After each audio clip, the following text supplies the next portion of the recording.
So, what are we riding in? Tractor trailer. What? Tractor trailer. No. Here's the new van, isn't it? Yeah. What color is the new van? Green. Dark green, that is. Dark green.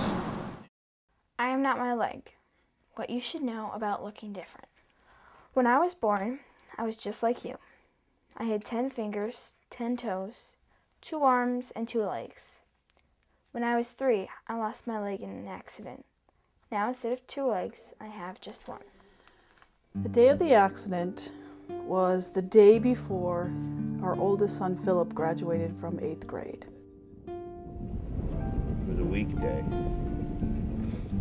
and it looked just about the way it does right now. The grass is green.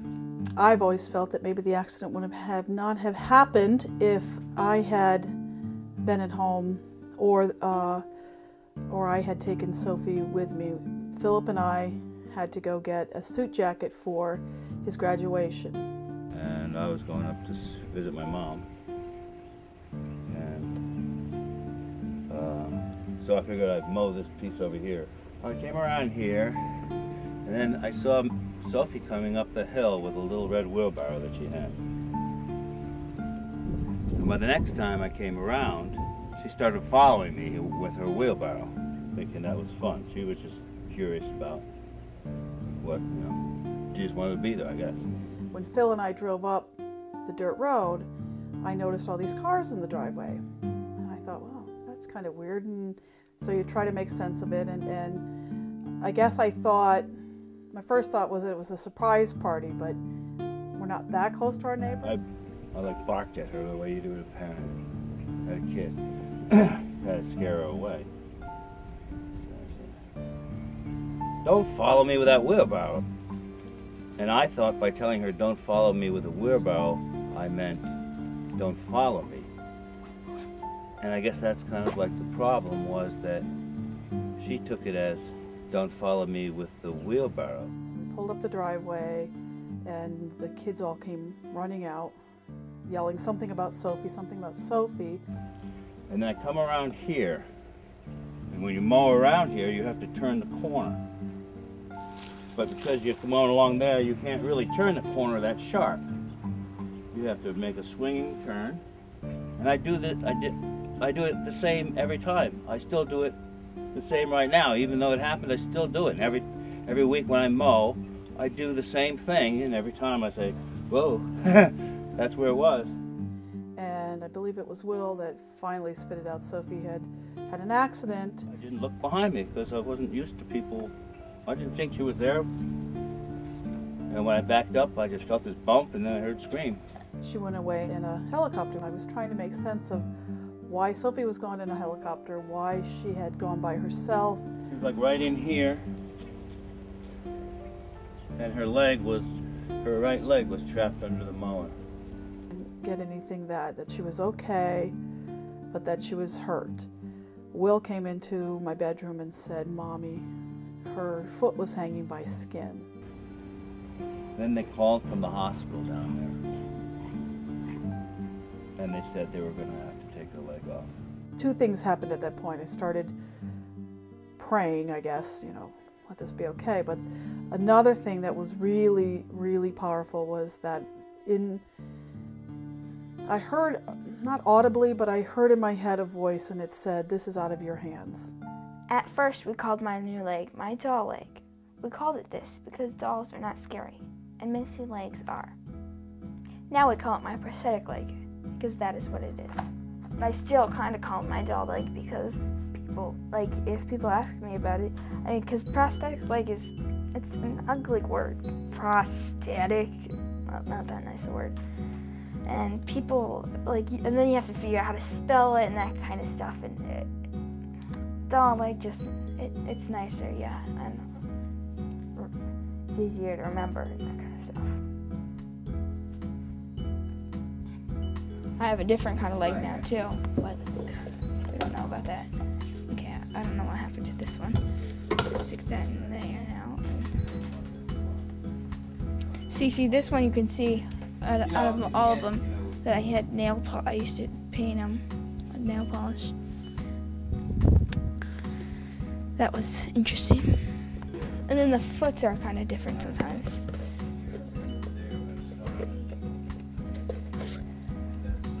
See, like this is what a regular foot looks like. This is the nicest one. Like, see, if you have this one has veins on it, which you can't see very well, but you can see the little wrinkles.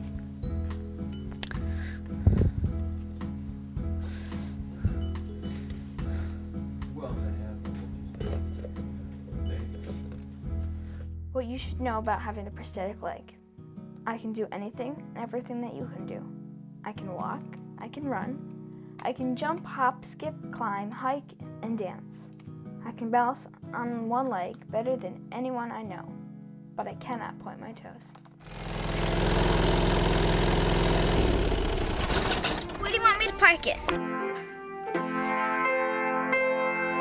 I hate to say this, but I kind of like being towards the center of attention, not the center of attention, but I'm attention seeking.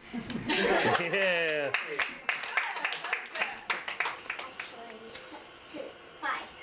5. And when did you apply? 8. You're 28? Yes. Right. Well, you're a little short, don't you? Sarah, careful. A little short, don't you think? Yes. So, who inspired you to be in the music business? I did. I'm in the spring musical. I'm in forensic speech and debate team. I guess I like it because, I love singing and I like acting, and so it's just kind of like a mixture of the both. Plus, a lot of the songs in most shows are quite catchy, and it's an activity I do. It doesn't depend on the weather like sports. And the other thing about performing is that you're not always yourself, so you can be someone else and be something else. But you should also know, having a prosthetic leg is not fun. Sometimes I get sores from wearing it, and sometimes it comes off when it should not. But mostly it stays on, even when I play soccer. I can wear it in the pool, but I don't wear it in the bathtub, which means I need to be careful not to slip and fall. I guess I don't spend that much time on it, unless I get some kind of sore on it. And I know the last time I got one, Mom and Pop forced me to not wear my leg for about 2 or 3 days. My bed routine, I go into the bathroom, I take the inner liner and I turn it inside out. I turn the water on, 3/4 hot, 1/4 cold, more or less. And then I put the cork thingy in so that the water stays in the sink. And I plunge it in there and get it completely covered in water. So I was playing throwing day, and I have a very systematic process to this whole thing. And in a second, after I finish washing it, when I go to put it on the stand, I always go to kneel on the toilet. And the one time the toilet seat is open, right in. Kind of cold, and I don't remember if I get flushed or not.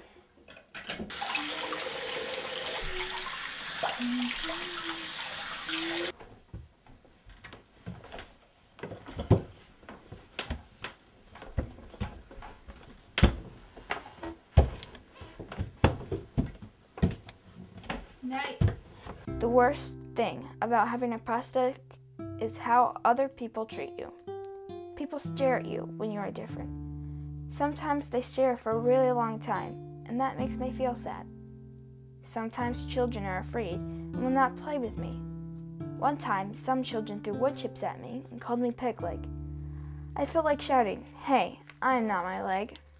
So I was walking to English, and I realized my shoe was untied. I was like, just get there, get to English class, and don't trip. I get to English class, and my friend's sitting there, and I'm like, "Oh, you want to tie my shoe?" And I meant it as a joke. She's like, "Oh, sure, okay, I guess." And then this kid who sits in front of me, Cody Pickett, he's like, no, don't let her tie your shoe. I want to tie your shoe. So he tied my shoe. And then he started like hitting the leg and seeing if I could feel it. But most people, that's always the thing they want to know. Can I feel it? Which, I'm just going to say this. If I go and poke you on the leg, can you feel it? Depends on how hard you poke me. But most of the time I can feel almost all the stuff anyone does to me. And no one thinks about that. Part of helping Sophie recover was helping her deal with people who stared and deal with her own insecurities about her leg. Part of that process was talking to her about it a lot and encouraging her to talk to others who were staring at her.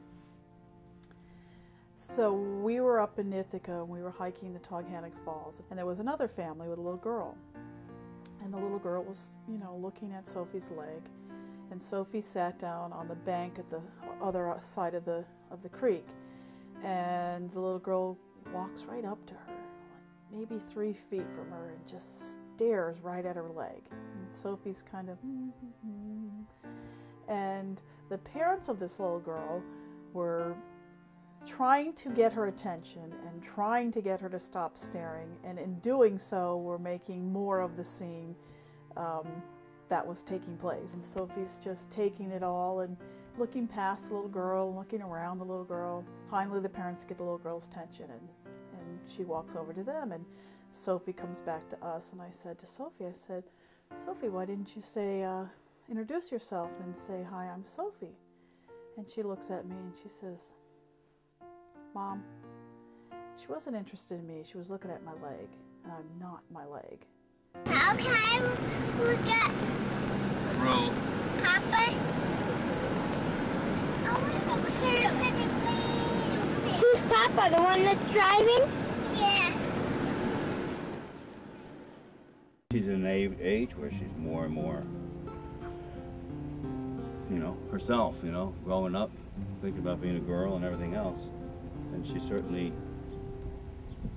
deals really well with not being able to do everything, it's just, that's what she is. The most important thing you should know about having a prosthetic leg is that having a prosthetic leg is hardest when you look at me and think that my prosthetic leg makes me different from you. I'm not my leg. I'm not my eyes, my face, or any part of my body. Who I am is the person I am on the inside. I know that when you stare, you are staring because you're afraid or curious. You stare where my leg used to be, where I, too, wish it were. But I am not my leg. I'm more like you than you can see. I laugh the same as you laugh, and I cry the same too. I wish you could see me with your stares and not just my missing leg. I am not my leg. You are not your eyes.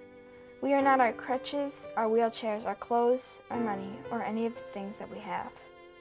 Who we are on the inside is the most important part of us. And what is important, whether you have a prosthetic leg or not, is kindness.